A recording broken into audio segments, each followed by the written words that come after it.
বলতো দেখি পতাকায় মোদের কয়টি রং আছে?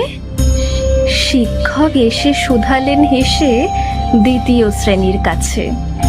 একসাথে মিলে সব ছেলে বলে চিৎকার করে জোরে, 3টি বর্ণ রয়েছে রাঙানো জাতীয় পতাকা জুড়ে।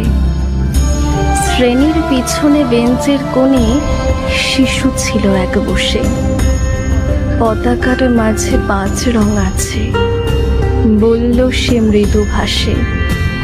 কথা তার শুনে বাকি শিশুগণে হেসে খায় লুটোপুটি।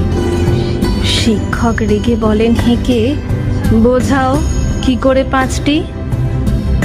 মাথা নিচু করে ভয়ার্ত স্বরে সরল শিশুটি বলে, ওপরে গেরুয়া, মাঝখানে সাদা, সবুজ আছে তার।